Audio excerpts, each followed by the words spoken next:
हरियाली तीज व्रत कथा। माता पार्वती की कठोर तपस्या और भगवान शिव को पति रूप में पाने की दिव्य कथा। जय माता पार्वती, जय भोलेनाथ। क्या आप जानना चाहते हैं कि हरियाली तीज का व्रत इतना महत्वपूर्ण क्यों माना जाता है? क्यों माता पार्वती ने भगवान शिव को पति रूप में पाने के लिए इतनी कठिन तपस्या की? और आखिर वह कौन सा दिन था जब माता पार्वती की वर्षों की तपस्या सफल हुई और भगवान शिव ने उन्हें अपनी अर्धांगिनी के रूप में स्वीकार किया? आज की कथा इन्हीं दिव्य प्रसंगों से जुड़ी है। श्रद्धापूर्वक इस कथा को सुनिए और मन ही मन माता पार्वती तथा भगवान शिव का स्मरण कीजिए। ओम नमः शिवाय। माता पार्वती का जन्म। बहुत समय पहले हिमालय पर्वत के राजा हिमवान और उनकी पत्नी मैना देवी के घर एक दिव्य कन्या का जन्म हुआ। उस कन्या का नाम था पार्वती। बाल्यकाल से ही माता पार्वती का मन भगवान शिव की भक्ति में लगा रहता था। जब माता पार्वती बड़ी हुईं, तब उनके मन में भगवान शिव को अपने पति के रूप में पाने की इच्छा जागी। लेकिन भगवान शिव संसार के मोह माया से दूर कैलाश पर्वत पर ध्यान में लीन रहते थे। माता पार्वती जानती थी कि भगवान शिव को पाना आसान नहीं है, फिर भी उनके मन में एक अटूट विश्वास था। यदि मेरी भक्ति सच्ची है तो एक दिन भोलेनाथ अवश्य मेरी तपस्या स्वीकार करेंगे। माता पार्वती की कठोर तपस्या। माता पार्वती ने भगवान शिव को प्रसन्न करने के लिए कठोर तपस्या आरंभ कर दी। उन्होंने सुख सुविधाओं का त्याग कर दिया। कभी वे केवल फल खाकर रहती, कभी पत्तों का सेवन करती और धीरे धीरे उन्होंने भोज का भी त्याग कर दिया। ऋतुएं बदलती रहीं। गर्मी आई, वर्षा आई और कड़ाके की ठंड भी आई, लेकिन माता पार्वती की तपस्या नहीं रुकी। उनका मन केवल भगवान शिव के चरणों में लगा हुआ था। वे हर समय भगवान शिव का ध्यान करती और मन ही मन कहती, हे महादेव, मेरे मन में आपके अतिरिक्त किसी और को पाने की इच्छा नहीं है। यदि मेरी भक्ति सच्ची है तो मुझे अपनी अर्धांगिनी के रूप में स्वीकार कीजिए। माता पिता की चिंता। माता पार्वती की कठोर तपस्या देखकर उनके माता पिता बहुत चिंतित हो गए।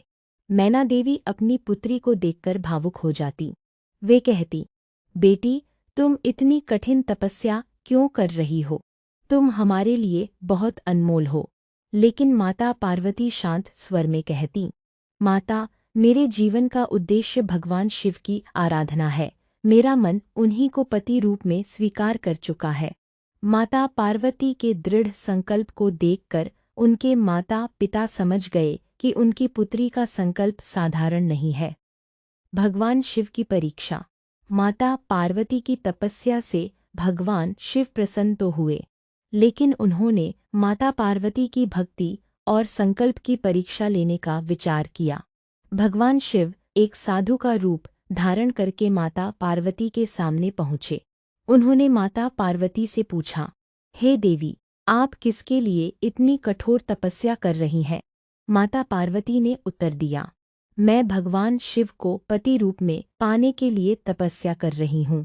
तब साधु ने कहा, लेकिन भगवान शिव तो कैलाश पर रहते हैं। उनके पास न राजमहल है, न सांसारिक सुख सुविधाएं। वे भस्म धारण करते हैं और संसार से विरक्त रहते हैं। आप उन्हें पति क्यों बनाना चाहती हैं? माता पार्वती ने विनम्रता से उत्तर दिया, मेरे लिए भगवान शिव का बाहरी स्वरूप महत्वपूर्ण नहीं है। मैं उनके सत्य, तप, ज्ञान और करुणा को जानती हूँ। मेरा मन उन्हें अपना पति स्वीकार कर चुका है। यह सुनकर भगवान शिव अत्यंत प्रसन्न हुए। उनकी परीक्षा पूरी हो चुकी थी। माता पार्वती को मिले भगवान शिव। अचानक वह साधु अपने वास्तविक स्वरूप में प्रकट हुए। सामने स्वयं भगवान महादेव खड़े थे। माता पार्वती की आंखों से आनंद के आंसू बहने लगे। उन्होंने भगवान शिव को प्रणाम किया। महादेव ने कहा, हे पार्वती, तुम्हारी भक्ति, तपस्या और अटूट संकल्प से मैं प्रसन्न हूँ। मैं तुम्हें अपनी अर्धांगिनी के रूप में स्वीकार करता हूँ। माता पार्वती का वर्षों का तप सफल हो गया। देवताओं ने पुष्पों की वर्षा की। चारों दिशाओं में मंगल ध्वनि गूंज उठी और इस प्रकार माता पार्वती और भगवान शिव का दिव्य मिलन हुआ। हरियाली तीज का महत्व। मान्यता है कि माता पार्वती ने भगवान शिव को पति रूप में पाने के लिए जो कठोर तपस्या की, उसी स्मृति में हरियाली तीज का व्रत किया जाता है। इस दिन महिलाएं माता पार्वती की पूजा करती हैं और भगवान शिव का स्मरण करती हैं। सुहागिन महिलाएं अपने पति की दीर्घायु और परिवार के सुख समृद्धि की कामना करती हैं। कुंवारी कन्याएं भी अच्छे जीवन साथी की कामना से माता पार्वती की पूजा करती हैं।